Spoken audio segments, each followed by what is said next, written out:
Sihat, fizikalnya, tahap intelektualnya, tahap emosionalnya, yang pentingnya ialah tahap spiritualnya. First Move Childcare Center ini, first move artinya sentiasa ke depan saja. Mereka akan berdiri sebagai orang yang pertama, duduk dalam saf pertama.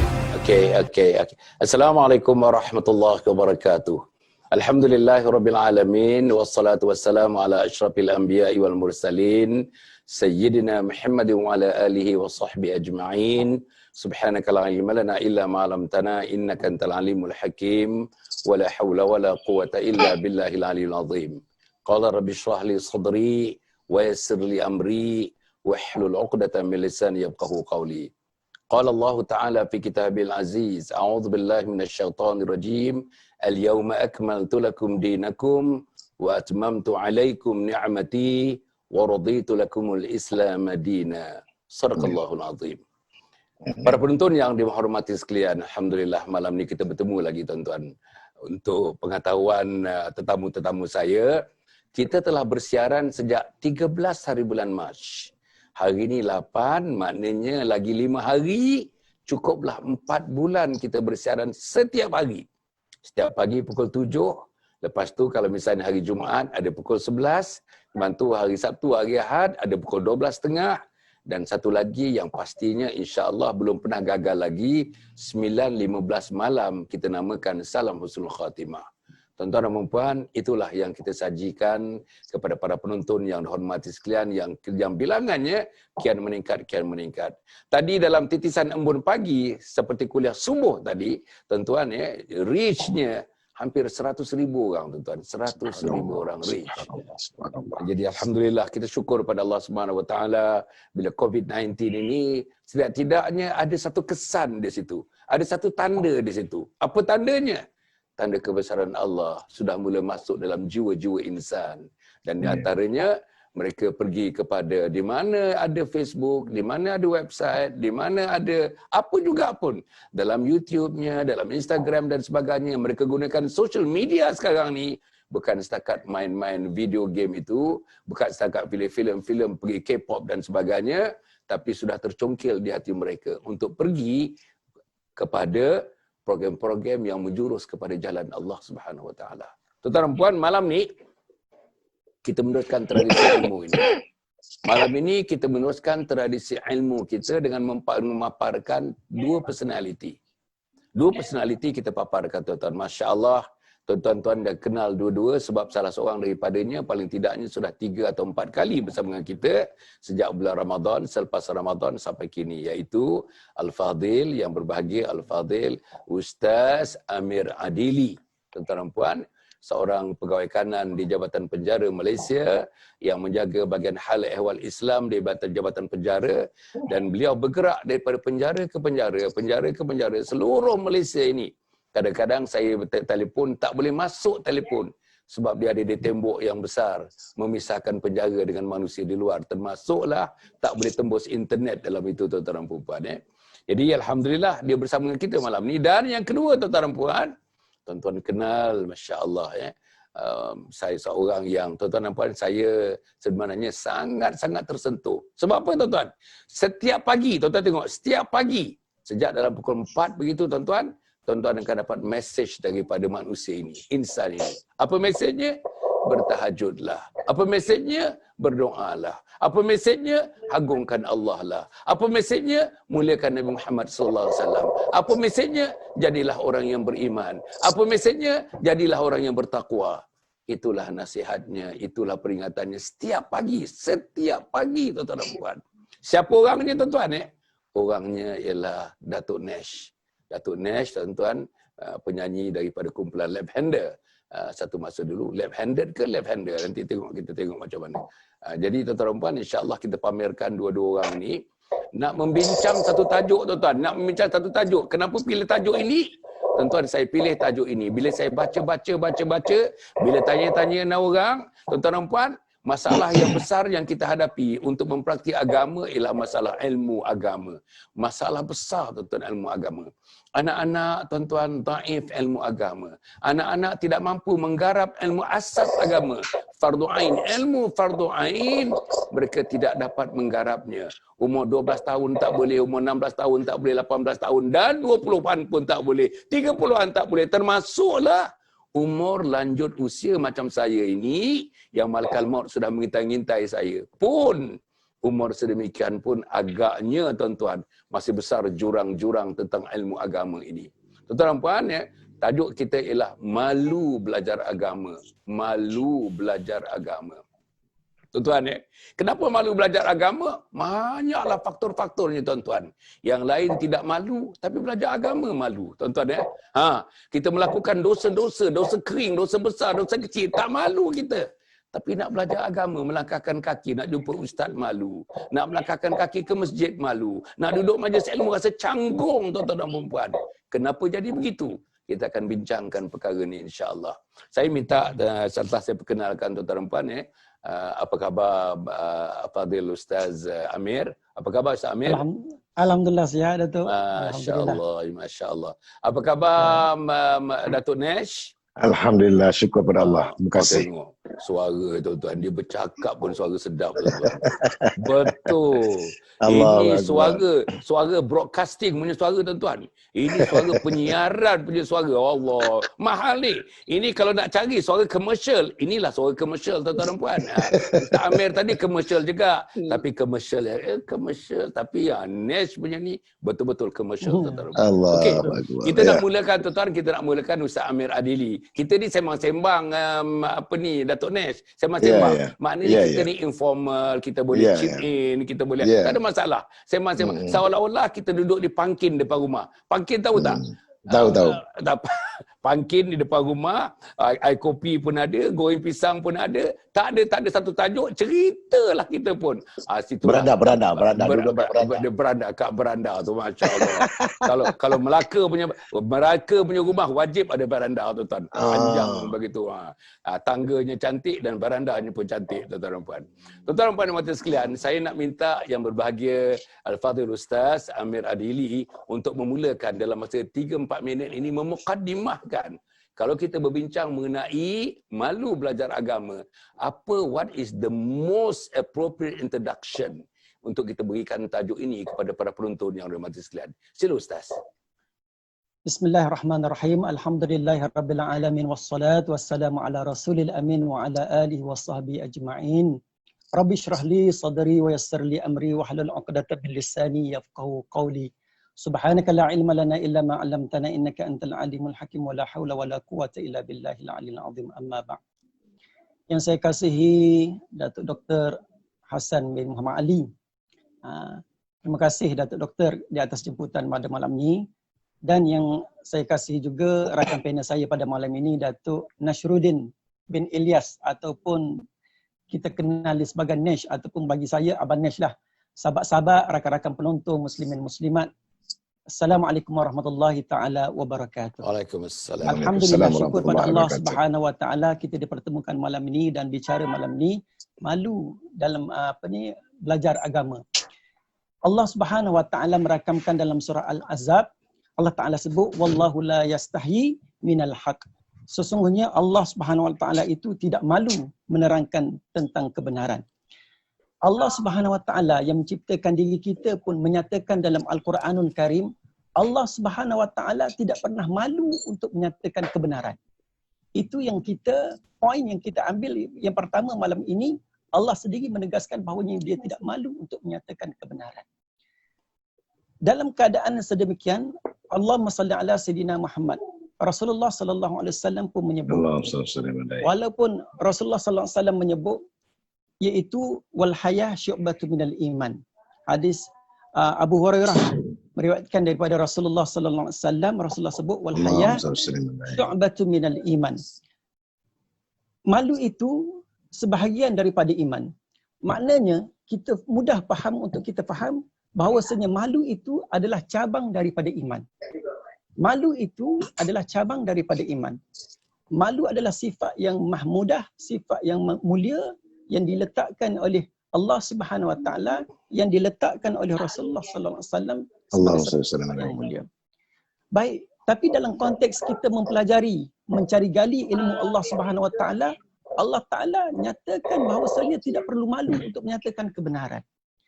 Maknanya kalau kita rasa kita ini belum tentu lagi kita nak kenal siapa diri kita, dan di sebalik kejadian anggota tubuh badan, siapa yang menjadikan tubuh badan kita, lalu pasti kita akan mencari pencipta diri kita, iaitu Allah Subhanahu Wa Taala.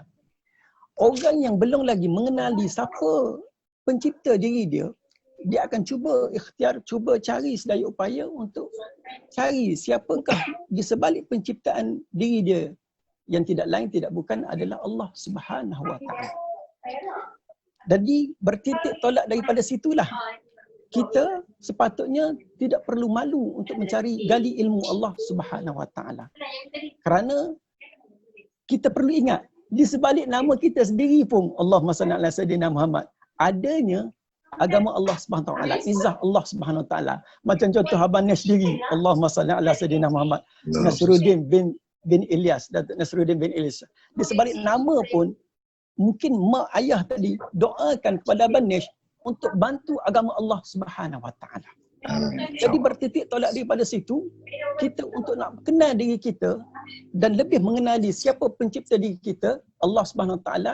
Jadi kita kena berusaha tungkuh lumuh dan tanpa segan silu belajar tanpa ada perasaan malu untuk memahami dan menekuni ilmu Allah Subhanahu Wa Taala. Itu saja, Datuk. Alhamdulillah. Masya Allah, tuan-tuan dan puan, apa yang disebut oleh Ustaz dalam mukadimah yang pendek tetapi jelas kepada kita, tuan-tuan, bahawa malu itu adalah sebahagian daripada iman. Itu konsep malu. Dan malu itu termasuk dalam sifat-sifat mahmudah. Tuan-tuan dan puan, tetapi malu, satu lagi malu. Malu dengan agama. Malu nak cari ilmu. Malu nak mengagungkan Allah. Malu nak memuliakan Nabi Muhammad SAW. Malu, tuan-tuan, nak bercerita tentang agama dan menghidupkan agama. Inilah satu sifat yang dicela oleh Allah Subhanahu Wa Taala. Malu memang positif. Tapi bila malu untuk mencari ilmu, bila malu nak berdepan dengan guru-guru untuk mendapatkan ilmu, bila malu kaki kita nak melangkah ke majlis ilmu, malu yang seperti itu, tuan-tuan depan, dicela oleh agama. Tuan-tuan depan, saya nak pergi kepada Datuk Nash. Datuk, mencari ilmu ni, terutamanya ilmu agama ni, hukumnya adalah fardu, hukumnya adalah wajib. Talabul ilmi faridatun ala kulli muslim wa muslimatin. Hukum mencari ilmu itu adalah fardu bagi laki-laki muslim dan perempuan yang muslimah. Fardu. Jadi mana bila kita mengatakan bahawa mencari ilmu itu fardu wajib, jadi tuan-tuan tidak ada pengkecualian di situ.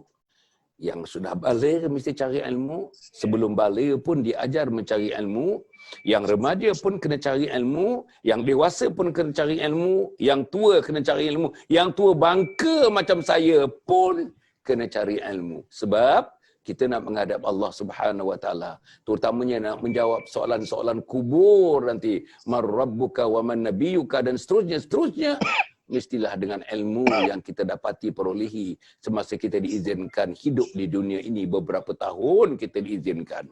Saya nak minta Datuk Nash dengan tuan-tuan dan puan menyerukikan kita tiap-tiap pagi, bertahajudlah. Saya rasa tuan-tuan dan puan, insya-Allah itu pun merupakan satu cabang ilmu. Ilmu yang diperolehi, dan kita nak infakkan ilmu itu kepada masyarakat yang lain untuk melakukan satu ibadah namanya tahajud. Baik tadi, bahawa mencari ilmu itu adalah fardu, mencari ilmu itu adalah wajib. Dan dalam persekitaran hidup kita setakat yang Datuk Nash saksikan sekarang ni, macam mana masyarakat Islam berhubung dengan mencari ilmu agama ini? Sila Datuk Nash. Terima kasih Yang Mulia Datuk Dr. Hassan Ali, ataupun lebih dikenali dengan nama kampungnya Abang Nasir. Masya-Allah. Bismillahirrahmanirrahim. Alhamdulillahirabbil alamin, wassalatu wassalamu ala sayyidina asyrafil anbiya'i wal mursalin wa ala alihi wa sahbihi ajma'in. Rabbi shrah li sadri wa yassir li amri wahlul 'uqdatam min lisani yafqahu qawli. Allahumma anta rabbi la ilaha illa anta khalaqtani wa ana 'abduka wa ana 'ala ahdika wa wa'dika mastata'. A'udzu bika min syarri ma sana'tu. Abu'u laka bi ni'matika 'alayya wa abu'u bi dhanbi faghfirli fa innahu la yaghfiru dzunuba illa anta. Assalamualaikum warahmatullahi wabarakatuh. Waalaikumsalam warahmatullahi. Yang saya hormati Datuk Dr. Hassan Ali, yang saya kasihi, yang sangat banyak dan bernilai ilmunya. Alhamdulillah. Yang saya muliakan Ustaz Al-Fadhil Ustaz Amir Adli, iaitu Pegawai Jabatan Penjara Malaysia. Kepada semua penonton-penonton dalam satu wawancara yang sangat hebat yang ditunggu-tunggukan oleh ramai pengikut ataupun orang yang sangat inginkan mengejarkan ilmu, khususnya yang diterajui oleh Datuk Dr. Hassan Ali ini adalah satu sangat yang menakjubkan. Alhamdulillah, syukur kita kepada Allah SWT. Apabila kita sentuhkan tentang malu belajar agama ni, saya rasa ini adalah merupakan sentuhan awal daripada ibu dan bapa kita. Kalau ibu dan bapa kita agak malu untuk nak menterjemahkan ilmu agama kepada anak-anak dia dahulu, bagaimana pula dia nak menterjemahkan ilmu, mencari dan juga belajar tentang ilmu ini kepada orang lain, sedangkan dia sendiri malu untuk berinteraksi dengan anak-anaknya. Itu sebab saya suka ungkapan daripada orang-orang yang terdahulu, bahawasanya melentuh buluh itu biarlah daripada rebungnya sendiri. Jadi itu sangat kata orang tu sangat indah maksudnya. Jadi apabila kita dah lentuhkan anak kita daripada rebung tu, daripada dia kecil lagi, jadi sifat malu untuk belajar agama itu dah tak ada. Sebab dia dah bercampur dengan orang-orang yang lebih dewasa pada dia untuk pergi ke surau, mungkin dia ikut ibu ataupun ayahnya. Dan dia ikut, macam saya dulu, Alhamdulillah, saya mengikut almarhum arwah bapa saya dengan mak saya di masjid Muar. Saya ikut pagi-pagi subuh dia bawa saya. Allah. Saya pun tak tahu kenapa dalam ramai 12 adik-beradik, tapi saya yang dipilihkan untuk bawa kejut saya pergi untuk belajar ilmu. Masa tu almarhum almarhum Ustaz Muhammad Yassin, iaitu ayahanda kepada Yang Amat Berhormat Perdana Menteri kita sekarang ni. Masya-Allah. Jadinya saya sempat belajar dalam kuliah dia, subuh dia. Jadi benda-benda yang macam ni, kalau kita rasa kita nak, kita boleh dapat. Itu sebab sentuhan yang awalnya untuk kita nak mendapatkan supaya hindari daripada malu untuk belajar agama ini, kita hendaklah mulakan daripada kecil. Jadi nak mulakan daripada kecil, siapa yang kena mulakan? Dah tentulah mak bapak kita. Tetapi kalau mak bapak kita malu untuk nak pergi belajar agama, tapi tak malu dengan buat perkara lain yang macam Ustaz cakap tadi, doktor cakap tadi, maka kita akan mendapatkan perkara yang tidak sepertinya kita mengharapkan lah.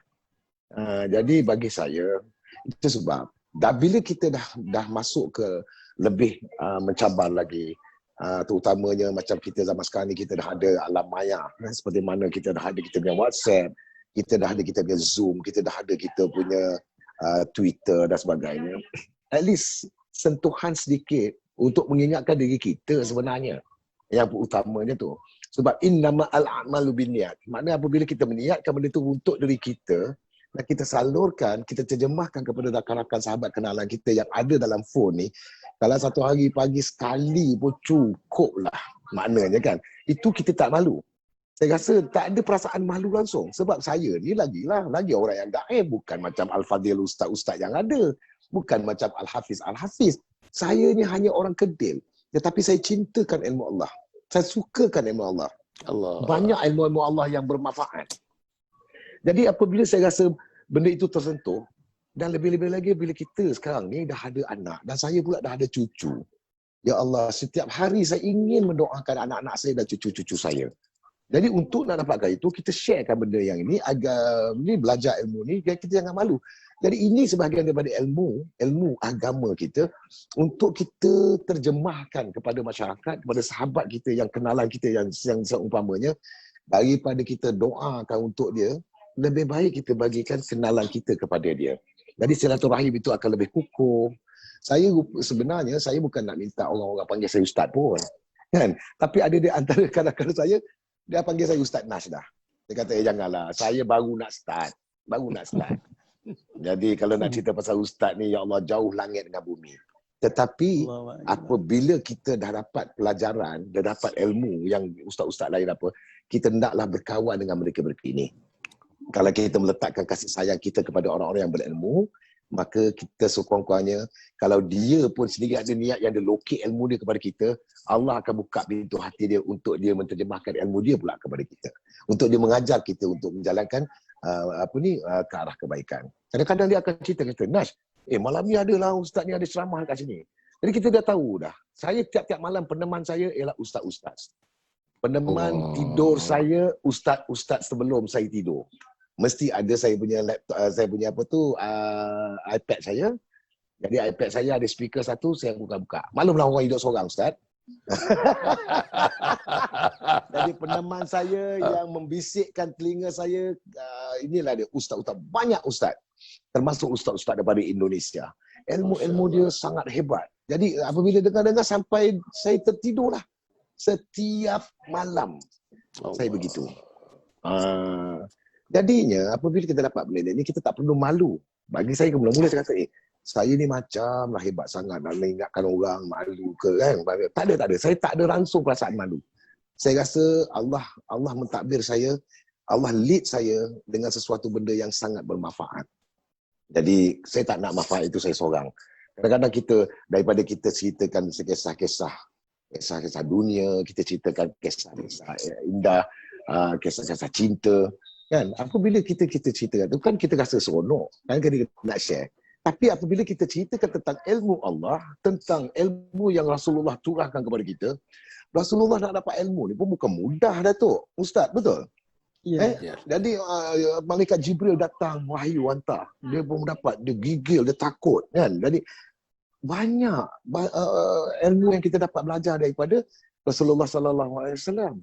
Sehingga kan beliau dapat ceramah-ceramah yang mengatakan Rasulullah tanya sahabat-sahabat dia, siapakah yang agaknya orang yang paling mulia di sisi Allah. Kan? Siapakah agaknya? Kalau tak silap saya ni dengar ingat gitu je lah nak ceramah, saya bukan ustaz. Jadi sahabat-sahabat dia kata, Ustaz, adakah di kalangan kami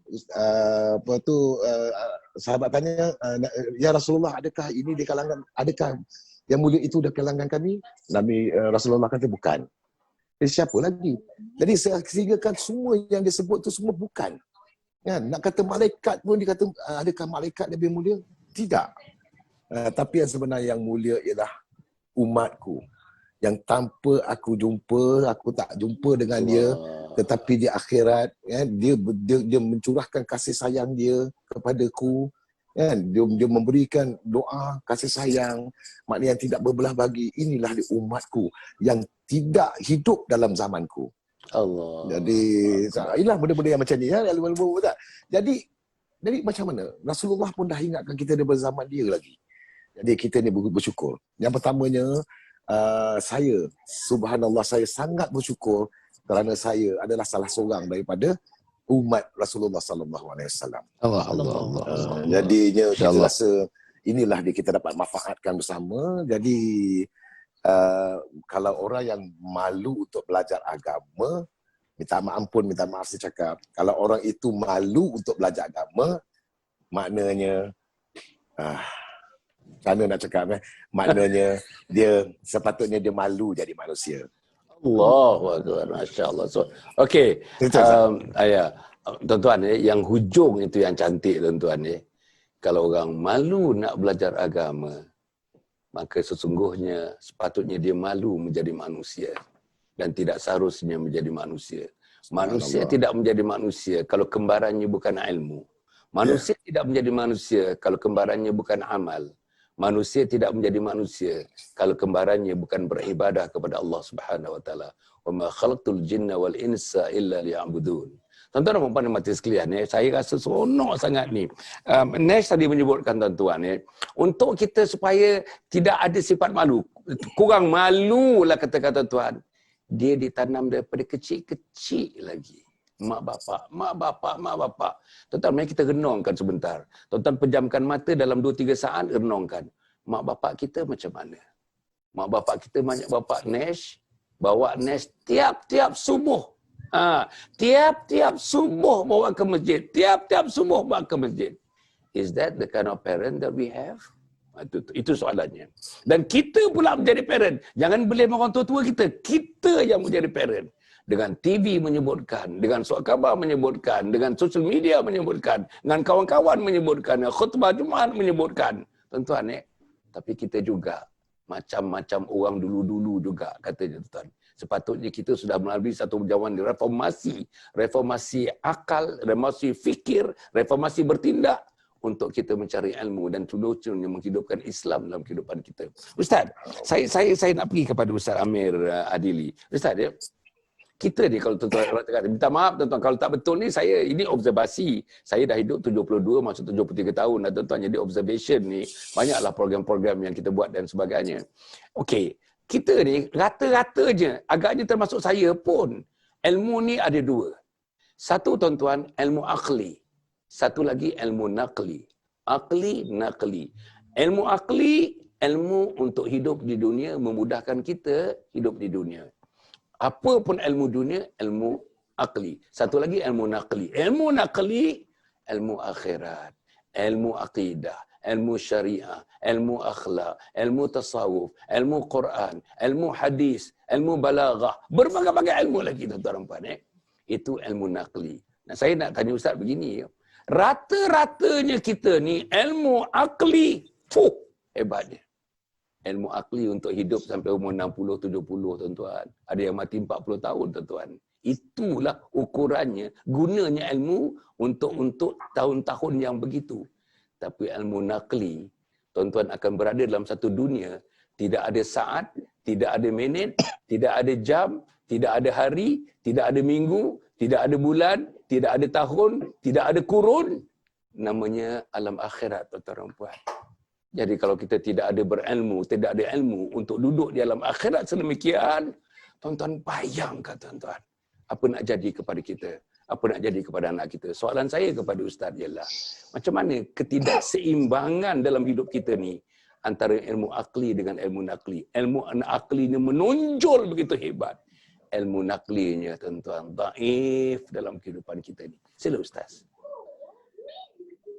Alhamdulillah. Allahumma salli ala Sayyidina Muhammad. Allahumma salli ala Sayyidina Muhammad. Okey, baik. Antara keseimbangan antara ilmu akli dan ilmu naqli. Seperti mana yang Doktor sebut tadi, maknanya ilmu akli ni suatu ilmu yang kita dapat terokai dan suatu ilmu yang kita dapat kaji, yang mana kita sekarang pun kita telah melaluinya. Ramai di antara kita yang berjaya dengan ketinggian ilmunya, mempelajari sesuatu ilmunya, sehingga orang yang berjaya dalam bidang bisnes ni, maka dia akan berjaya dalam bidang perniagaannya. Orang yang dalam bidang pendidikan ni berjaya dalam pendidikannya. Orang yang dalam bidang seninya, dia berjaya dalam bidang seninya. Bermula daripada dia mengkaji, mempelajari dan membuat penambahbaikan dalam bidang ilmu akli tersebut. Tetapi dalam masa sama, seronok saya macam yang Datuk sebut tadi, berkenaan dengan rata-rata masyarakat Islam kurang menekankan aspek agama dalam melayari kehidupan rumah tangga. Benda tu alhamdulillah boleh kita dapati dalam prakata buku ni. Ustaz Nesh, prakata buku Husnul Khatimah. Benda yang Datuk sebut tadi ada dalam Datuk nukilkan dalam prakata buku Husnul Khatimah yang ditulis sendiri oleh Datuk. Jadi kalau kita dalam dunia ni kita begitu menekuni orang yang dia fokus dia bidang perniagaan, dia akan cari gali, belajar, dia rela habiskan duit dia untuk dia bayar yuran untuk masuk kursus, masuk package yang mana dia dapat nak kuasai cara mempelajari ilmu perniagaan. Orang yang hebat, orang yang nak jadi cemerlang hebat dalam bidang seni, dia akan berlatih, dia akan gigih untuk berlatih vokal, berlatih apa sekalipun sehinggalah dia mampu menjadi orang yang seni yang hebat. Tetapi kita hidup atas muka dunia ni, kita kena ingat satu hari nanti kita akan balik menghadap Allah Subhanahu Wa Taala.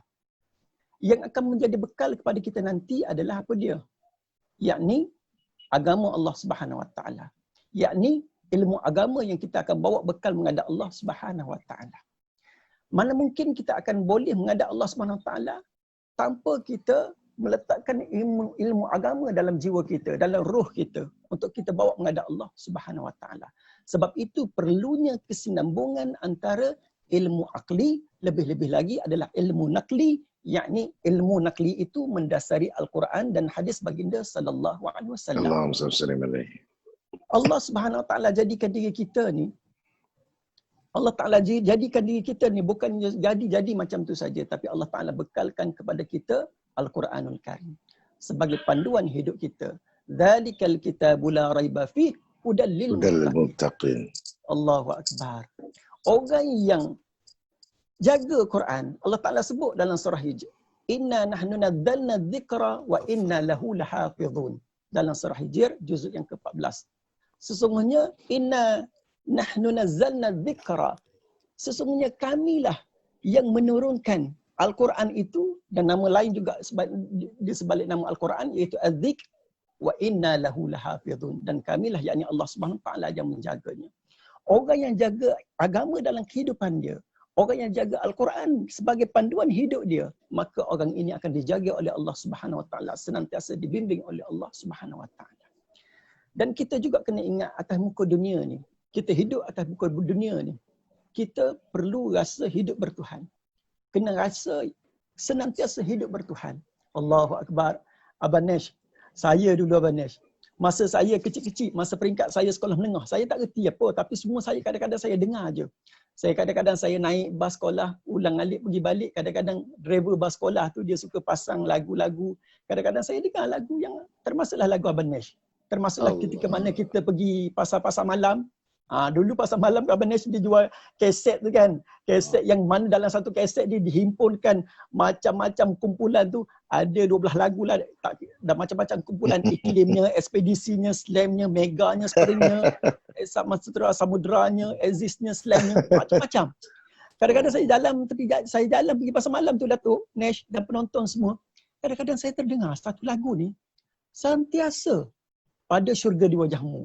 Yang Abang Nesh ni. Datuk, pada syurga di wajahmu ni, Allahu Akbar. Kalau saya masa tu kita tak faham. Tapi bila kita dengar kita rasa macam masuk dalam jiwa kita.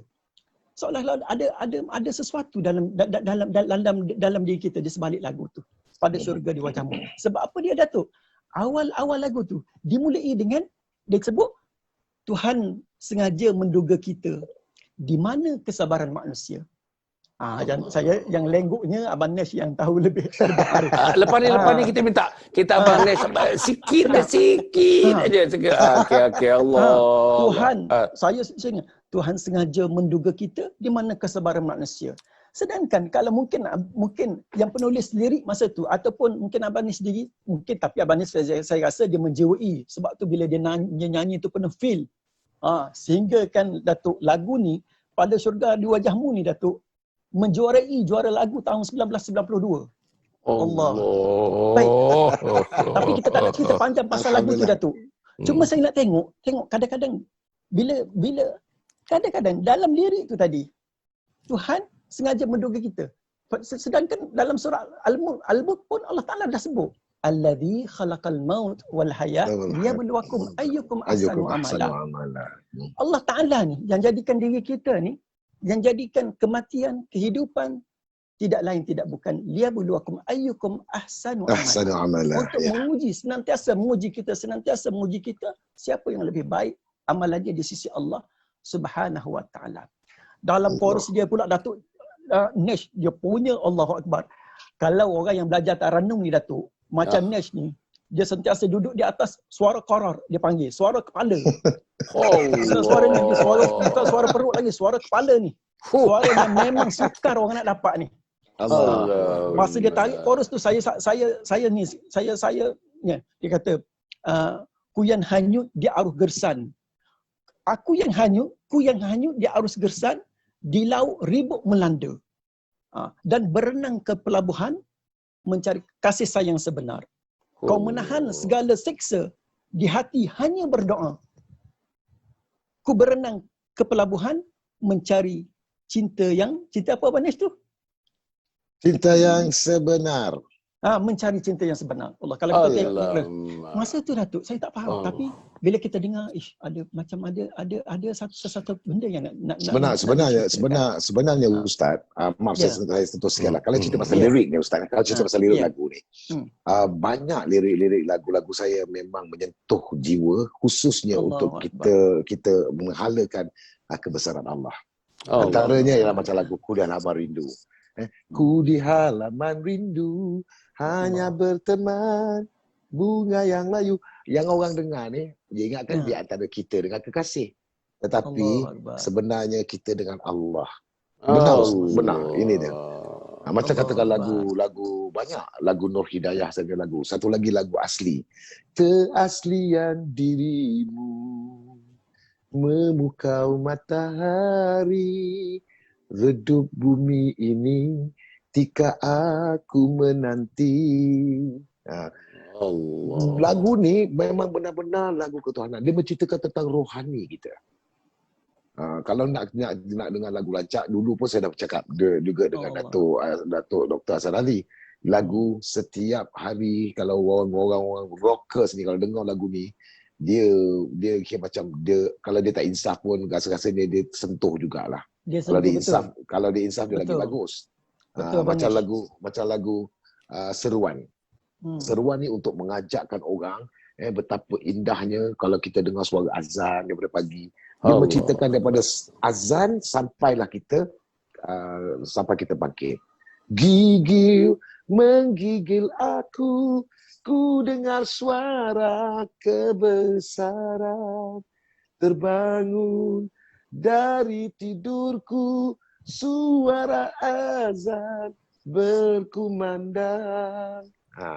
Itu lagu tu, tapi rockers lah, rambut panjang kan. Tapi pada ketika itu Datuk, siapa lagi anak-anak muda yang kita nak dekatkan dengan dia orang? Takkan anak muda masa zaman itu dengan rambut dia panjang, dengan anti-anti yang ada tu pakai. Takkan dia nak dengar sepohon kayu daun. Kita tak dengar. Tapi kalau dia dengar, tapi dia mengamati muzik, dia mengamati lirik. Saya rasa kalau dia tak tersentuh pun, kalau dia tak rasa insaf pun, dia tersentuh jugalah. Itu je lah. Okey, tuan kita dah nak rehat sebentar. Dalam 1 minit setengah kita rehat, Abang Datuk Nesh dengan Ustaz. Selepas kita berehat dalam 1 minit, nanti kita akan kembali semula. Kita nak mendengar sedikit pesanan daripada Yayasan Sabha. Silakan. Anjur Husnul Khatimah ialah sebuah projek bagi mengisi saudara keperluan insan-insan di permukaan bumi ini, iaitu untuk mati dalam husnul khatimah sesuai dengan doa kita. Allahumma khtim lana bihusnul khatimah wa la takhtim alaina bisu'il khatimah. InsyaAllah sebuah projek, sebuah kampus, sebuah kompleks yang dinamakan Anjur Husnul Khatimah yang akan didirikan tidak berapa lama lagi, dan insyaAllah akan memberikan khidmat yang terbaik kepada seluruh umat Islam untuk hidup dalam Islam dan mati dalam husnul khatimah. Wassalamualaikum warahmatullahi wabarakatuh. Assalamualaikum warahmatullahi wabarakatuh. Menepati apa yang dibincangkan sekarang ini, mungkin rujukan boleh dibuat kepada 3 buku yang saya hasilkan. Buku yang pertama, saudara, ialah Khidmati Ayah Bunda Hingga Akhir Hayat. Buku yang kedua ialah Husnul Khatimah, Impian Setiap Muslim. Dan buku yang ketiga ialah bukunya Isteriku Ketua Bidadari Syurga. Dapatkan buku ini tuan-tuan dan puan. Bacakan buku ini, insya-Allah. Inilah buku panduan untuk kita menjadi insan yang baik, menjadi muslim yang baik, menjadi mukmin yang baik. Wassalamualaikum warahmatullahi wabarakatuh. First Move Childcare Center adalah sebuah organisasi yang melaksanakan fungsi-fungsi untuk mendidik, mengasuh anak-anak. Program yang kita kenalikan ini ialah untuk membantu ibu bapa. Kita hendak anak-anak tuan-tuan sihat, fizikalnya, tahap intelektualnya, tahap emosionalnya, yang pentingnya ialah tahap spiritualnya. First Move Childcare Center ini, First Move artinya sentiasa ke depan saja. Mereka akan berdiri sebagai orang yang pertama, duduk dalam saf pertama. Para penonton yang dihormati sekalian, alhamdulillah, tuan-tuan, kita tadi mendengar sedikit pesanan daripada Yayasan Sabha.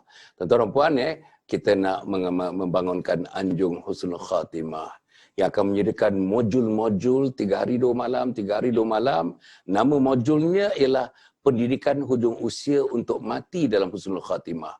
Pendidikan hujung usia untuk mati dalam husnul khatimah tak ada dalam dunia ni mana-mana institusi yang melakukannya, tidak juga di Asia, tidak juga di Afrika, akan ada di Malaysia nanti tuan-tuan. Di mana? Di Kompleks Anjung Husnul Khatimah. Insya-Allah. Itulah satu-satunya yang kita bincang malam ni tuan-tuan dan puan. Kalau misalnya di hadapan kita masih gelap, di hadapan kita masih samar-samar tentang Islam, di hadapan kita masih kelam-kelam tentang Islam, kelam-kelam tentang Al-Quran, kelam-kelam tentang Tauhid, dah nak mati dah ni. Tuan-tuan, bolehlah datang besok menghadiri program-program di Kompleks Anjung Husnul Khatimah, tuan-tuan. Dan yang kedua ialah buku, yang 3 buku ni, 3 serangkai ni, tuan-tuan dan puan. InsyaAllah dapatkan buku ini, simpan di rumah, baca. Tuan-tuan, kalau di universiti, perpustakaan-perpustakaan, di college, di universiti, di sekolah-sekolah, di kilang-kilang, di dunia korporat, di masyarakat, di syarikat-syarikat swasta, yang ada library, yang tidak ada library, bolehlah dijadikan sebagai simpanan-simpanan, collection untuk dibaca oleh teman-teman yang bekerja sama dengan kita, insya-Allah. Tuan-tuan, dan kita boleh seminarkan juga. Saya offer untuk diseminarkan. Seminar setengah hari tiap-tiap satu buku. Sekali datang setengah hari dari pukul 9 sampai pukul 1 begitu. Katakanlah seminar buku tajuk je khidmati ibu ayah bunda hingga akhir hayat. Khidmati ayah bunda hingga akhir hayat. Dan gitulah tuan-tuan, insya-Allah mudah-mudahan inilah tanda-tanda cara-caranya kita nak mendekati ilmu, sebab kita nak kikis langsung sifat malu belajar agama itu, tuan-tuan, insya-Allah. Saya nak pergi balik. Agaknya tadi Ustaz dalam masa 30 saat agaknya Ustaz nak habiskan. Ada Ustaz tadi, ada ujung ni tadi. Apa Ustaz nak habiskan tadi, insya-Allah? Okey, baik Datuk. Jadi bertitik tolak daripada yang akli dan nakli tadi. Memang kita mesti menekankan berkenaan dengan nakli, iaitu Quran dan hadis yang menjadi rujukan kehidupan kita. Supaya kita berjalan atas muka bumi ini ikut orbit dia. Ikut garis panduan yang disusun atur oleh Allah Subhanahu Wa Taala. Saidina Umar lalu dia berkata, dia kata tidak ada satu benda ataupun amalan sunnah yang dilakukan oleh Rasulullah sallallahu alaihi wasallam aku tinggalkannya. Dia kata sahabat Rasulullah sallallahu alaihi wasallam dia sebut tidak ada satu sunnah, satu amalan yang dilakukan oleh Rasulullah aku meninggalkannya. Kerana apa dia? Kerana bila mana aku meninggalkannya, aku takut aku ni sudah menyimpang daripada jalan yang sebenar. Itu hebatnya baginda sahabat-sahabat radhiyallahu anhum ajma'in. Dan kita teringat tentang tokoh tabi'in yang masyhur, iaitu Imam Mujahid. Apa yang dia sebut? La yanadu ilma hayyun wala mustakbiran. Dia kata ilmu tidak diperolehi. Ilmu tidak akan diperolehi bagi orang yang malu dan bagi orang yang sombong. Itu pesanan daripada Imam Mujahid, seorang tabi'in. Jadi bertitik tolak daripada situ, kita kena teguh, kita kena yakin. Jangan buang sifat malu, buang sifat rasa, aku ni segan lah apa ni, aku ni tak pandai lagi lah, aku buang sikap tu. Terus maju ke depan. Maju ke depan. Bila datangnya detik-detik datang, dan contoh dalam minda kita, aku ni masih jauh. Bila datangnya spark macam tu, terus cari. Aku rasa nak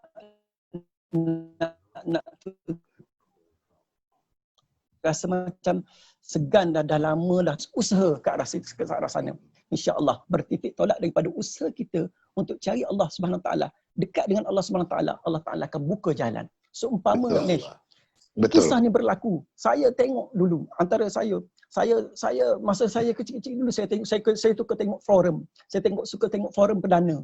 Saya tengok yang mana adanya Datuk Dr. Hassan, adanya almarhum Harundin, adanya almarhum Ismail Kamu. Saya tengok jadi mendidik minda. Masa tu kita kecil, kadang-kadang tengok sekeluarga mak ayah apa tengok, kita tengok. Jadi kadang-kadang terfikir, bilalah seronoknya kalau dapat jumpa dia. Tapi Allah Subhanahu Wa Taala, Allah Taala aturkan kita dapat bertemu sepanjang usia kita dapat bertemu dan mempelajari dengan almarhum Tuan Guru Harundin, dapat mempelajari, mengambil ilmu-ilmu daripada almarhum Datuk Ismail Kamu, dan Allah Taala campakkan saya di tempat sekolah yang diasaskan oleh Datuk Dr. Hassan Ali sendiri. Institut Al-Quran Kuala Lumpur. Itu hebatnya Allah. Begitu juga dengan Abang Nesh. Saya dengar dalam bas sekolah yang saya cerita tadi. Saya dengar dekat pasar-pasar malam. Tetapi Allah Ta'ala aturkanlah Banesh. Allah Ta'ala aturkan selepas 28 tahun. Masya Selepas Allah. 28 tahun, tahun 92 Datuk, sekarang 2020. Selepas 28 tahun, Allah Ta'ala pertemukan saya dengan orang yang suaranya saya terngiang-ngiang masa naik dengan bas sekolah dulu. Lalu-lalu pasar malam dengar. Malam ni Allah aturkan saya bertemu dengan insan hebat. Allah. Semoga Allah Ta'ala kekalkan nikmat Saya sebagainya. saya rasa tersentuh sikit lah tentang benda ni. Tetapi tentang pertemuan ni saya tak bimbang sangat. Saya tak ada nak question sangat tentang pertemuan yang Allah aturkan ni. Kerana apa Ustaz? Saya rasa lah. Kerana apa? Bukan saya rasa, benda ni apa yang saya belajar jugalah. Kerana setiap pertemuan kita ini dah memang diaturkan oleh Allah di Lauh Mahfuz dulu. Allah. Jadi kalau Allah kata ini hari kau jumpa dengan Presiden Indonesia, ini hari kau jumpa dengan Sultan sekian, ini hari, dekat sana sebelum kita jumpa tu dekat sana dah ada. Macam Ustaz lah, Ustaz jumpa dengan saya ini hari, saya pun jumpa Ustaz ini hari. Mana di antara kita ni dah ada saling doa-mendoa di antara kita sama kita. Jadi ini semua dah diaturkan. Jadi untuk nak pertemuan tu kita tak sampai memang kita tak boleh elak sebab ini kerja Allah. Jadi tetap Allah dah jumpakan dengan kita. Betul tak rasa-rasa Datuk Doktor? Betul sangatlah tu. Jadi saya dari segi peraturan tu saya tak bimbang. Cumanya yang saya bimbang ialah ada di antara kita ni yang malu nak belajar agama dan juga yang malu untuk nak mencurahkan dan malu nak berbicara dengan Allah. Jadi dia malu dengan berbicara dengan Allah, apa lagi dia nak pergi belajar agama lagi dia malu. Jadi saya sarankan dekat sini, kita jangan ada perasaan malu dengan Allah. Yang ada orang semua doa. Bila doa dalam lepas sembahyang doa, nakkan rezeki banyak, nak jadi kaya, nakkan kesihatan. Tapi satu yang diorang ni kebanyakannya, saya boleh berani cakap lah, kebanyakannya diorang tinggalkan doa ni. Diorang tinggalkan permohonan dia kepada Allah. Apa dia? Ya Allah, Ya Rahman, Ya Rahim.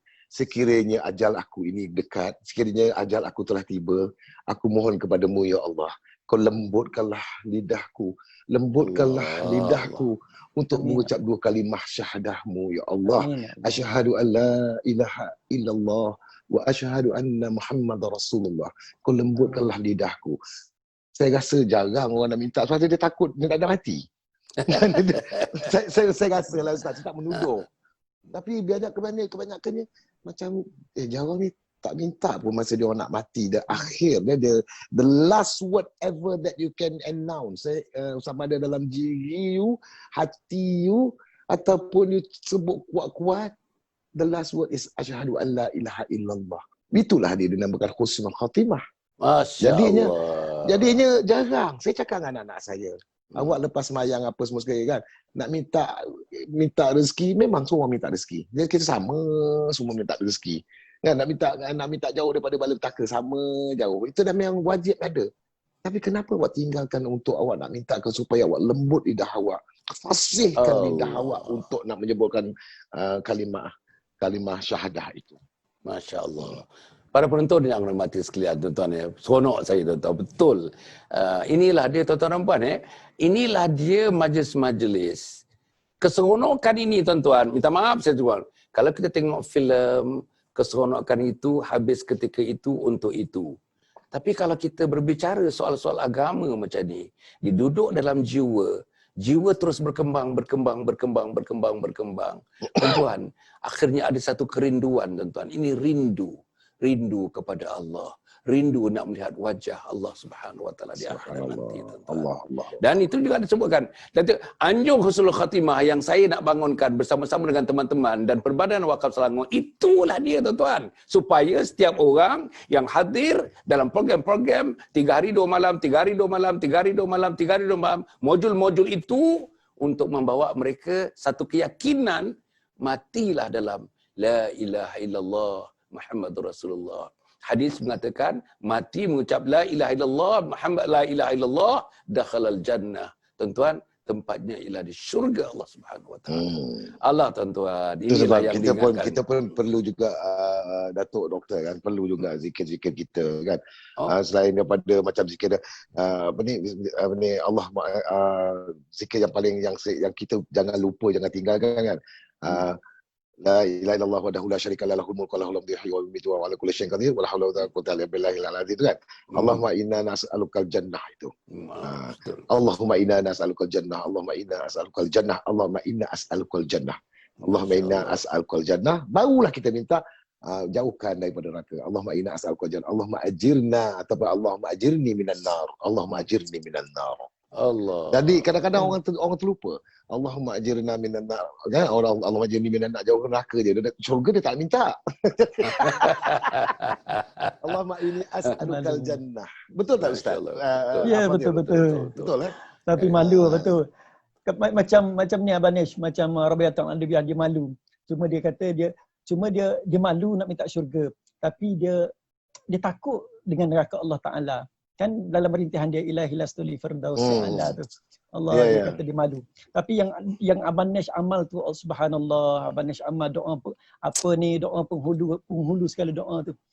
Doa penghulu istighfar tu. Allah yang Abang Nesh mula tadi tu bagus tu. Itu saranan baginda Rasulullah SAW. Dan alhamdulillah dalam doa penghulu istighfar tu pun alhamdulillah syukran jazilan khairan jazak pada Datuk Dr. Hassan kerana dia telah letaklah dalam buku ni. Antara amalan-amalan harian ni dalam dia doa penghulu istighfar ni.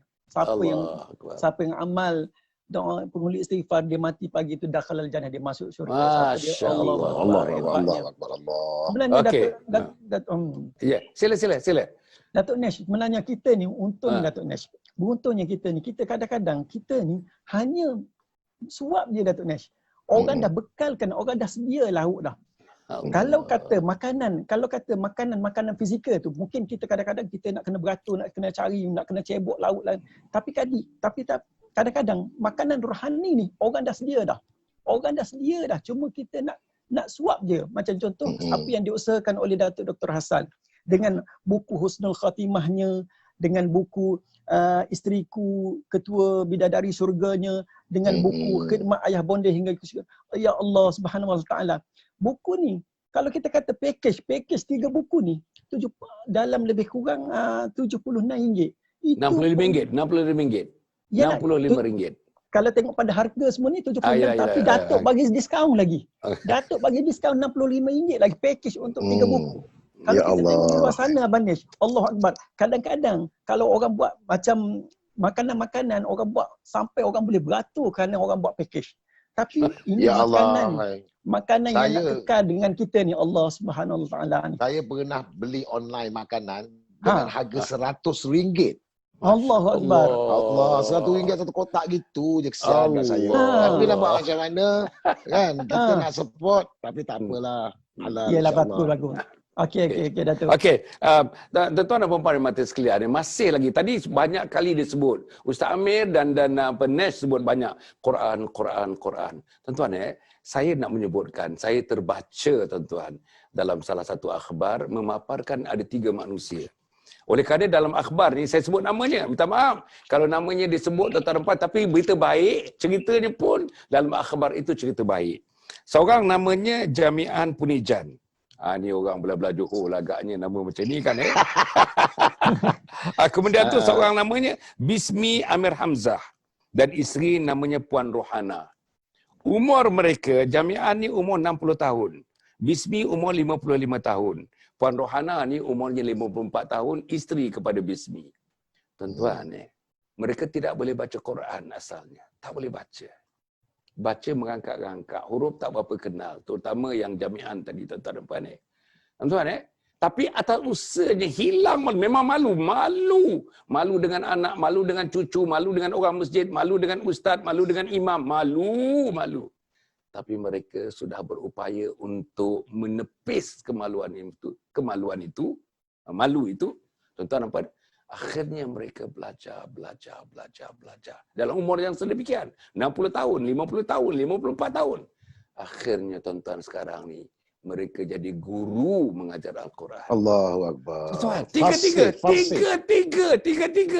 Allahu Akbar. Apa saya bawa ni tuan-tuan, nak menampilkan. Marilah tuan-tuan. Marilah. Tuan-tuan, ada satu orang sahabat saya. Buka Quran, Nesh, tak boleh baca langsung. Umur dia 63 tahun. Betul-betul umur Nabi. Tapi panjang umur lagi tuan-tuan. Tapi dia berusaha belajar. Akhirnya sekarang ni dia jadi guru Quran, mengajar Quran. Tapi bukan itu dia kata. Dia punya keseronokan ni, tak ada perkataan nak menggambarkan. Daripada aku buta huruf lah tentang Quran. Aku boleh membaca Quran dan mengajar manusia lain untuk membuka mata dan hati mereka kepada Al-Quran. Aku punya seronok. Aku boleh menjerit punya seronok ni. Dia kata, Masya Allah tuan-tuan. Tuan-tuan tak merasakan keseronokan itu kalau tuan-tuan tidak berada dalam suasana ini. Ustaz Amir memang dalam suasana itu. Dia hafaz Quran, tuan-tuan dan puan. Ya Allah. Tadi saya tengok bila Ustaz Amir baca Quran, hujung-hujungnya tuan-tuan, Nes sebut hujungnya. Nes sebut hujungnya tu. Nes sampaikan ayat Quran tu di hujungnya. Saya rasa tuan-tuan, Nes pun dengan bimbingan keluarga dan bapaknya dan sebagainya, pun juga mempunyai keserasian, kekuatan, kehebatan dalam Al-Quran ni. Apa yang saya nak tanyakan ya, Ustaz ya, macam mana ya orang yang kita ni, tempat belajar Quran ni, biasanya ialah di masjid, di surau, guru-guru datang ke rumah dan sebagainya. Tapi di masjid-masjid, di kawasan kita, di surau-surau, sampai sekarang ni, Menteri Agama menyebutkan bahawa kehadiran selain daripada Jumaat, sejak COVID ni, dah dibuka dah semuanya, tapi kehadirannya masih hambar. Masih lama lagi, cara lama lagi kehadirannya. Padahal ilmu sudah bermula. Masjid depan rumah saya 3 minggu dah mula majlis ilmu. 4 minggu dah mula majlis ilmu. Masjid di depan rumah saya. Tapi kehadiran macam itulah juga walaupun sudah terbuka masjidnya. Masjid ni tuan-tuan dan puan, dia tak ada yuran tahunan, dia tak ada yuran bulanan, dia tak ada yuran mingguan, dia tak ada deposit, tak ada safety deposit, dia tidak ada wang cagaran, tak ada. 1 sen pun tak ada. Tapi tak datang tuan-tuan. Universiti dengan yuran sampai 4,000. Ada kawan saya tuan-tuan pergi belajar luar negara untuk anak dia belajar dalam 3 tahun, dia sudah kumpul 1.2 juta. 1.2 juta ringgit untuk ilmu akli, tapi ilmu nakli tuan-tuan, tak ada investment langsung tentang ilmu nakli. Jadi Nash cuba tengok masyarakat. Cuba Nash ulas sikit tentang masyarakat kita ni. Sebenarnya masyarakat kita ni dia nakkan, saya suka bercakap pada diri saya. Apabila kita pergi ke masjid, hendaklah seumpama kita pergi ke pesta ilmu, pesta jumpa pakcik-pakcik. Kalau kita jumpa pakcik-pakcik, kita rasa kita pun macam pakcik juga. kalau kita pergi ke tempat yang hiburan, kita dah rasa kita pun orang muda juga. Jadi mana yang kita nak? Kita kena balance lah. Bagi saya beranggapan kesegaran pagi itu, awak tidak akan dapat nikmat kesegaran pagi itu untuk hari esoknya, belum tentu. Jadi kalau awak dapat menilaikan keindahan nikmat subuh hari ini adalah subuh yang paling indah dan subuh terakhir mungkin, inilah dia ya Allah, inilah dia aku dapat hirup udaramu yang pagi subuh. Lain, udara subuh dengan udara tengah hari ni lain Datuk. Saya suka kadang-kadang saya naik motor. Pergi masjid kadang-kadang. Tapi kebanyakan dalam seminggu tu saya suka naik motor. Saya suka naik motor dalam 3 hari, 4 hari naik motor. Saya ada kibai-kibai jubah tu kan, sedap juga. Tetapi bagi saya yang paling pentingnya, apabila kita tengok manusia, rakan-rakan, ramai orang naik eskalator. Dekat Masjid Shah Alam ni, dia tak payah pakai ada yang mana nak exercise, naiklah pakai tangga. Yang rasa macam kaki lutut agak berat sikit, macam saya ni pun lutut dah berat, ada eskalator tu naiklah atas. Jadi saya tengok, ya Allah, saya ada satu kagum dari satu sahabat ni, dia bawa cucu dia. Cucu dia, Masya Allah, Al-Quran ni sebut cakap saja. Sebab dekat masjid negeri, selepas habis solat subuh, dia ada baca Quran. Memang ada masa untuk baca Al-Quran. Jadi kita dalam 2 muka satu pagi. Jadi kita ambil lah. Jadi saya suka duduk, kalau boleh saya cari mana anak, mana cucu ni. Saya nak duduk sebelah dia. Saya baca, kadang-kadang saya tertinggal. Mana dia membaca, kuat suara dia. Ya Allah, Ya Rahman, Ya Rahim. Saya cakap, kalau sekiranya lah cucu-cucu saya pun begini juga kan. Itulah yang saya doakan hari-hari, Datuk Doktor. Allah. Jadi bagi saya, kita kena bangkit seawal pagi dengan niat. Pertamanya niat, Ya Allah, kan. Bangkitkanlah. Saya dulu pun susah juga Ustaz. Ini Datuk nak bangun pagi nak kena jam sampai 2-3. Kalau 1 jam, Jadi kita tutup, pap, dah senyap sampailah pagi, sampai tegang matahari. Kan? Ini cerita dulu. Tapi tak dua. Satu letak kat kepala, satu letak kat ujung sana. Jadi dah bunyi sini kita tutup, sana bunyi lagi. Jadi tak nak kita bangun juga. Itu peringkat awal. Jadinya bila kita dah buat macam itu, sebab kejarnya majlis ilmu di waktu subuh pagi, Allah akan memberikan kita penerapan ilmu itu macam terus masuk. Itu sebab bagi saya, apabila kita duduk dekat masjid tu, sebenarnya kita membelajar setiap huruf Al-Quran itu sendiri dengan tahajud, dengan tajwidnya, dengan makhraj hurufnya. Jadi kadang-kadang saya pun rasa segan juga. Saya segan dengan Allah Ta'ala. Kadang-kadang kita bercakap dengan Allah Ta'ala, cakap dengan logat yang tak kena dengan dia. Kan? Jadi kita baca Fatihah kita ke mana kita punya panjang pendeknya, kan, mana. Jadi ada di antara macam saya cakap dengan saya dah belajar kan, saya cakap dengan anak-anak saya cakap dengan sahabat-sahabat saya. Sebelum semayang, saya kadang-kadang dia orang suruh saya jadi imam. Tapi saya bercakap dengan dia, okey ni saya nak beritahu sikit. Awak ikut cakap saya. Kalau tak buat, awak dah tahu kan. Tapi walaupun benda ni ialah sunat, dalam iftitah ni kan sunat, kan, tapi kena cakap dengan Allah yang benar betul, kan? Allahu akbar, Allahu akbar. Dulu saya baca Allahu akbar kabira walhamdulillahi katsira wa subhanallah, kan, dulu. Tapi bila kita dah tahu, kita dah belajar, kita kena sebut dengan betul, dengan jelas. Allahu akbaru kabira walhamdulillahi katsira wa subhanallahi bukratan wa asila. Allahu akbaru. Ada kena ada ru pula kat situ. Dulu tak ada masa belajar agama, dulu pun tak ada. Tapi bila kita dah belajar, kita dah ada ilmu yang kita dapat ni, selama ni kita salah. Tetapi walaupun kita salah dah 30-40 tahun dulu, Allah tetap menerima dengan ibadah kita dalam waktu kita. Tapi bila dah tahu ni, jadi bila jemaah-jemaah saya, okey. Sekarang sebelum setiap kali asal dia nak semangat saya, dia tanya, ingat Allahu akbaru kabira. Ada ru. Sebab apa dia? Saya nak cerita pasal Al-Quran, pasal dia punya makhraj, dia tajwid, dia apa benda dia memang saya tak pandai lah Ustaz. Okey dah tu Abang Nes. Hebat dah tu, alhamdulillah. Kita belajar. Ya, bagus. Kita belajar dengan orang kampung lah. Alhamdulillah. Okey, apa tadi saya nak pergi kepada apa ni Ustaz Amir. Ustaz Amir tadi cerita tentang, saya bagikan tentang Al-Quran, ada 3 insan tu ya.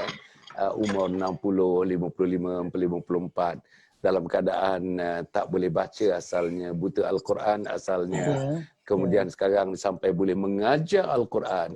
Dan dia berasa, itu namanya self-actualization. Dia merasakan satu keseronokan yang tak dapat digambarkan. Belum pernah berlaku dalam hidupnya. Satu keseronokan seperti itu kerana dapat menguasai Al-Quran dan dapat mengajarkannya kepada orang lain. Adakah suasana itu ada kepada orang-orang macam Ustaz Amir dan teman-teman yang lain, yang Al-Quran memang merupakan paksi dan tapak kehidupan harian mereka? Sila Ustaz Amir. Allahumma salli ala Sayyidina Muhammad. Terima kasih Datuk. Jadi bertitik tolak kepada soalan yang Datuk ajukan tadi, memang kita kena letakkan diri kita ni sebagai bekalan. Apa yang kita nak bawa bekal, apa yang kita nak gendong kita mana kita menghadap Allah Subhanahu Wa Taala. Seperti mana yang saya jelaskan awal tadi, tidak lain tidak bukan adalah Quran. Dan kok mana pun, macam Nes kata tadi, belajar betulkan tajwid apa semua sekali, kita mahirkan Al-Quran. Banyak dah sekarang ni masjid-masjid yang saya tengok, bahkan masjid-masjid utama negara pun, masjid negaranya, masjid puteranya, masjid mizannya, masjid wilayahnya dan banyak-banyak masjid negeri, semuanya menyediakan package-package pengajian agama, pengajian Al-Quran. Sama ada bergantung kepada kita nak atau tak nak saja. Betul. Bergantung kepada sama ada kita nak dan dalam kelas Quran pula macam-macam. Ada kelas asasnya, ada kelas iqra'nya, ada kelas lanjutannya, ada kelas Allahumma salli ala Sayyidina Muhammad. Dan ada juga di kalangan para asatizah kita ni menawarkan khidmat untuk mengajar, untuk memberi tunjuk ajar, bimbingan daripada rumah ke rumah. Allahu Akbar. Jadi kadang-kadang kita kena korban sedikit. Sama ada korban masa kita, korban keupayaan kita, dan kita juga kena perlu buat benda ni. Kenapa dia? kerana adalah untuk bekalan kita.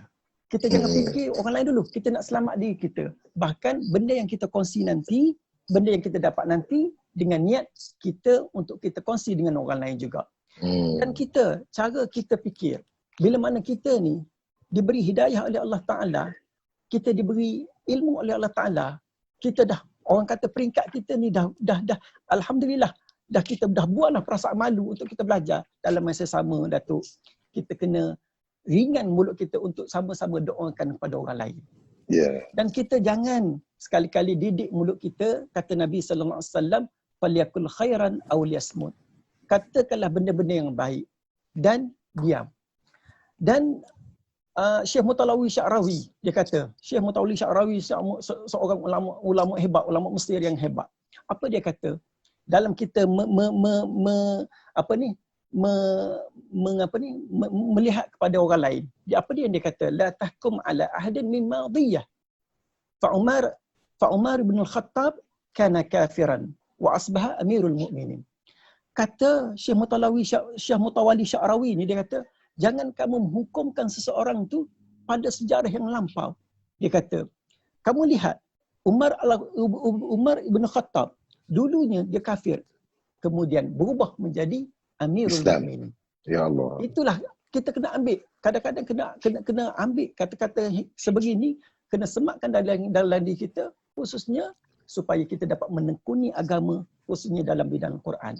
Jangan kita rasa kita malu, jangan kita rasa kita segan, jangan kita rasa malulah sekarang ni, tak apalah. Kalau orang yang kerja, maaf cakap, yang kerja dia kata nak tunggu pensil lah, nak tunggu apalah, baru nak belajar. Jangan. Bila terdetik dalam hati kita nak belajar, nak cari ilmu Allah SWT, buat. InsyaAllah Allah akan permudahkan. Sebab apa? Nabi SAW sebut, "May yuridillahu bihi khairan yufaqihu fiddin." Sesiapa yang Allah Ta'ala kehendaki kebaikan ke atas diri dia, maka Allah Ta'ala berikan kefahaman agama kepada diri dia. InsyaAllah, Datuk. Masya Allah. Akhirnya saya nak pergi kepada Datuk Nash. Datuk, ya, saya terbaca juga cerita-cerita tentang manusia-manusia zaman yang lampau ni, ya. Macam mana dia mencari ilmu, ya, dalam umur yang usia lanjut. Ini usia lanjut. Kita cerita malam ni jangan malu cari ilmu agama. Kan, ada seorang tu namanya Imam Al-Qaffal. Dia tukang pembuat kunci. Buat kunci ni. Tapi waktu umur 40 tahun, dia mula cari agama, pergi belajar agama, sampaikan umur 80 tahun. Dia mati umur 80 tahun. Jadi usia dia 40 tahun jahil, 40 tahun dengan penuh ilmu agama. Akhirnya dia menjadi ulama besar sebelum dia mati umur 80 tahun. Okey, yang kedua pula saya baca tu Imam Ibni Aqil, berusia 80 tahun. Apa dia kata? 80 tahun aku dapat agama waktu aku berumur dalam kitab 40 tahun. Itu 80 tahun tu, tuan-tuan, jauh berarti hujungnya tu daripada aku dihidupkan sampai umur 40-50 tahun. Berartinya agama ni yang dia dapat itu sehingga menjadikan dia ulama besar ketika itu, tuan-tuan dan puan-puan, tidak lain dan tidak bukan di hujung usianya. Dan ada hadis menyebutkan, tuan-tuan, kita mati nanti bergantung kepada amalan dan tingkah laku ujung usia. Kalau amalan tingkah laku menjurus kepada Allah, matinya ke jalan Allah. Kalau jalan tingkah laku dia, perangai dia, tuan-tuan, menjurus kepada kehidupan dunia, maka yang mengikutinya untuk mati nanti adalah dunia, tuan-tuan dan puan. Dan akhir saya nak menyebut satu cerita lagi, saudara, ya, tentang yang hal-hal yang sedemikian ini, macam saya sebutkan tadi, kalau diulaskan, ya, tentang Al-Quran ni, saya tengok, ya, yang imam-imam yang saya sebutkan besar tadi, dia kata salah satu daripadanya ialah siapa kawan-kawan kita. Tadi Nesh ada sebut, Nesh punya kawan ustaz-ustaz, Nesh punya kawan orang-orang yang minat agama. Di hujung balik daripada masjid, ngeteh, cerita tentang hal agama, cerita tentang apa yang disyarahkan di masjid, kita bengkelkan pula waktu minum kopi, waktu menetih dan sebagainya. Suasana yang sedemikian ini, Nesh, saya nak tanya, ya, macam mana kita nak transfer suasana ini, kedai-kedai mamak kalau tidak COVID ni sampai pukul 2 pagi. Tapi kita cerita apa? Kita cerita sampai 2 pagi. Kaya raya mamak tu. Tapi kita miskin semiskin-miskinnya. kalau kita tidak cerita kekayaan Allah. Apa dia kekayaan Allah? Ilmu Allah Subhanahu Wa Taala. Jadi inilah tuan-tuan, Mesh, apa ni sebagai yang akhirnya, kita ada 2-3 minit lagi, kalau ulas sikit tentang itu, insyaAllah, lepas tu kita habiskan program ini, insyaAllah. Sila, Mesh. Baik. Alhamdulillah. Datuk Doktor, saya rasa benda ni tentang apa yang Datuk cerita tentang umur seusia lebih daripada 60 tahun ke atas baru nak start, baru nak mula belajar, dan ilmu Allah bagi, Allah bantu, Allah tolong. Saya rasa dia mempunyai satu keyakinan. Orang-orang yang macam ni, dia mempunyai satu keyakinan kepada Allah SWT, keyakinan pada diri dia yang sangat tebal imannya pada ketika itu. Kerana apa? Dia yakin bahawasanya setiap apa yang dulu yang dia lakukan dosa atau apa saja yang dia tak belajar daripada 40 tahun dulu umpamanya, kan, dia rasa dia tahu yang bahawasanya Allah itu Maha Pengampun lagi Maha Penyayang. Allah Maha Pemurah, Allah Maha menerima taubatnya. Jadi tidak terasa terlambat kalau dia nak bertaubat pada ketika itu, dan terus apabila dia dapat hidayah daripada Allah SWT, maka dengan sebab itulah dia tambah nilai tentang apa yang dia buat. Dia tambah nilai. Dia beruntung kerana dia dapat benda yang macam tu. Jadi boleh tentu lagi kita beruntung kerana kita dapat menambah nilai dalam usia sedemikian. Jadi bagi saya, kita tidak perlu nak singkap congkil kembali ataupun kita nak congkil akar yang dalam. Kita takut pula nanti tunjangnya akan keluar. Jadi yang paling pentingnya, kita tak payah nak congkil sampai ke dalam. Kita tengoklah apa yang berlalu, yang lepas itu kita dah buat, kita mohon doa pada Allah Ta'ala.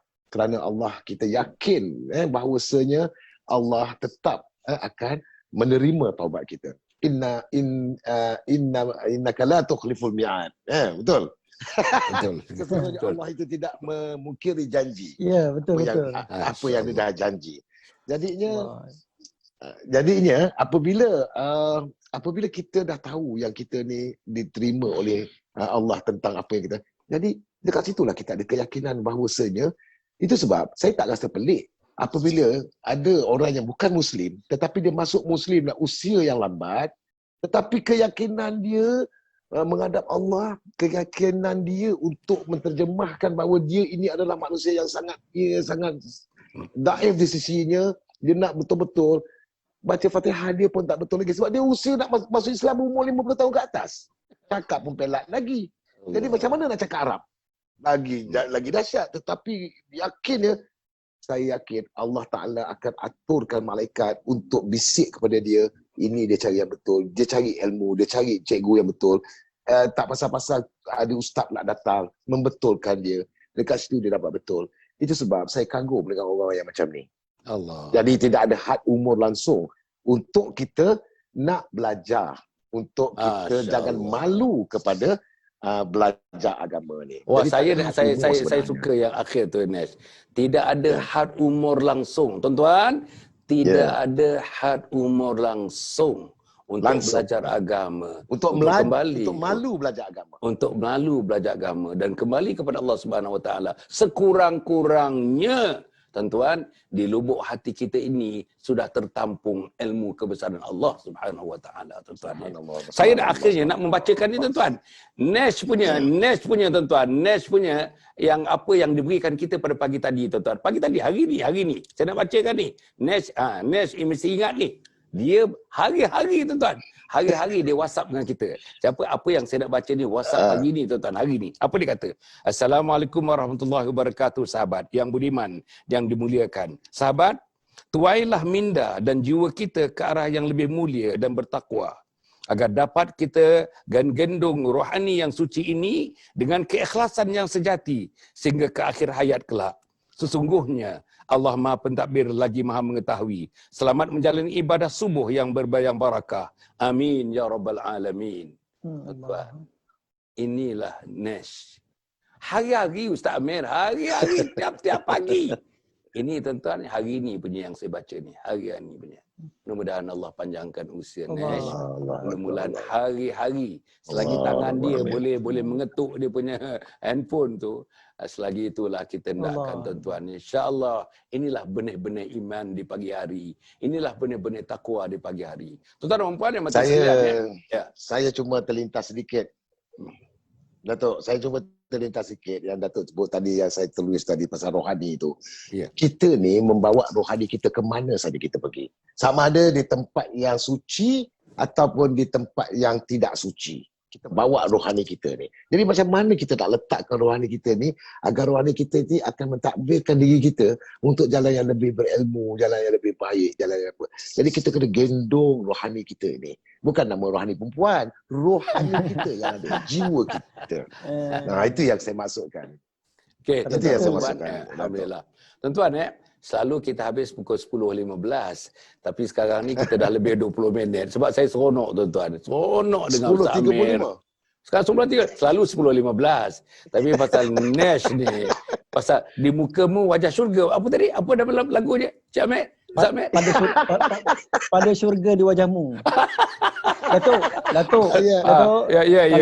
Kalau boleh ambil Nash, ambil yang hujung lagu tu Datuk, cukup seronok Datuk. Dia kata apa? Bukan sekali jalan berduri, hanya Tuhan yang pasti mengerti. Maknanya Datuk, kehidupan kita ni pasti akan, bukan kata tak ada liku, pasti akan berliku. Hanya Allah saja yang mengerti. Sama ada insya-Allah kita akan berakhir hidup kita dengan husnul khatimah, insya-Allah. Cuba Nash. Cuba Nash. Lagu kajak ujung tadi tu yang Ustaz sebutkan tadi. Sikit aja. Cuba. Bukan sekali jalan berduri, hanya Tuhan yang pasti mengerti. Allah. Naik bulu roma ni. Masya-Allah. Para penonton yang hormati sekalian, jangan lupa tuan-tuan dan puan, besok pukul 7. Besok pukul 7 tuan-tuan, saya akan mengakhirkan siri tuan-tuan dan puan Sakaratul Maut. Besok tuan-tuan rakan kongsi, tajuk dia rakan kongsi menghadapi Sakaratul Maut. Rakan kongsi menghadapi Sakaratul Maut. Siapa rakan kongsi? Anak-anak kita, isteri kita, suami kita mesti tuan-tuan dan puan bersama dengan kita, mentalqinkan kita. Apa talqinnya? Ayah, la ilaha illallah. Ayah, la ilaha illallah. Anak yang macam mana tuan-tuan? Anak yang tak ke masjid, anak yang tak tahu baca Quran, anak yang membelakangkan majlis ilmu, nak mentalqinkan kita, tuan-tuan, agaknya jauh panggang daripada api lah tuan-tuan dan puan, insya-Allah. Mudah-mudahan tuan-tuan besok pukul 7, besok 9.15 malam besok tuan-tuan, 9.15 malam besok, insya-Allah dengan 2 orang lagi tuan-tuan yang kita akan tampilkan juga membincangkan tajuk-tajuk yang seperti ini. Tolong tuan-tuan bersama-sama like and share. Kita punya YouTube tuan-tuan, kita punya Instagram, kita punya Facebook tuan-tuan ya, page kita. Tolonglah bersama-sama kita kembangkan kepada kawan-kawan kita supaya lebih ramai lagi dapat menikmati sajian ilmu seperti ini, insya-Allah. Terima kasih yang tak terhingga kepada Ustaz Amir Adili. Tuan-tuan dan puan, seronok saya. Ustaz Amir pun dia dah diikuti betul sampai lirik-liriknya tadi. Dan dia, Ustaz Amir ni pun tuan-tuan, suara sedap. Dia jadi imam, pun jadi imam tuan-tuan. Saya pernah jadi makmum beberapa kali dia di imam tuan-tuan. Sedap tuan-tuan, sedap. Tapi kalau Nash jadi imam, saya rasa dia punya tarik suara tu sampai mana kepala, bukan dada. Macam mana tadi? Macam mana? Kena suara dia. Suara macam mana Banesh? Kepala macam mana ke? Korok, dipanggil korok. Korok. Dia banyak Masa chorus. dari segi taranom, dari segi menyesuaikan suara ni. Dia banyak. Dia ada suara daripada perut, ada suara daripada dada, ada suara daripada tekak, ada suara daripada hidung dan ada suara daripada kepala. Masya-Allah.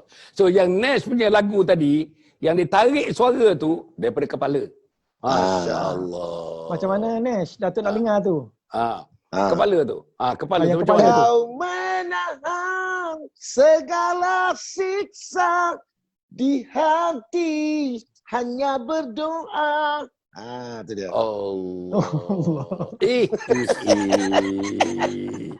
Saya tuan-tuan, rasa saya mengigau lah malam ni tuan-tuan dan puan. Tuan-tuan, cukup setakat itu. Saya ucapkan terima kasih kepada Datuk Nash. Harap Datuk Nash, bila kali saya punya seronok tuan-tuan, orang yang beriman ni. Saya hanya sebut dia, Datuk Nash malam ni, pagi tadi tuan-tuan, bukan pagi tadi lagi, dalam pukul 12 tu saya telefon dia. Datuk Nash, cuba malam ni 9.15. Boleh tuan, boleh. Inilah yang saya suka sekali. Amin pun tuan-tuan. Boleh. Tuan-tuan, inilah maknanya priority dia betul. Priority dia betul untuk ilmu, untuk agama, untuk Allah. Priority, nombor satu priority. Tuan-tuan dan puan, insya-Allah mudah-mudahan kita ucap terima kasih kepada semua. Terima kasih kepada para penonton, tuan-tuan. Sampaikan salam mereka, salam saya, salam seluruhnya kepada para penonton yang ribuan yang menyaksikan pada malam ini. Jumpa lagi besok pagi jam 7, pukul 9.15 besok malam kita jumpa tuan-tuan dan puan. Aqulu qauli hadza wa astaghfirullahal azim. Wassalamualaikum warahmatullahi wabarakatuh.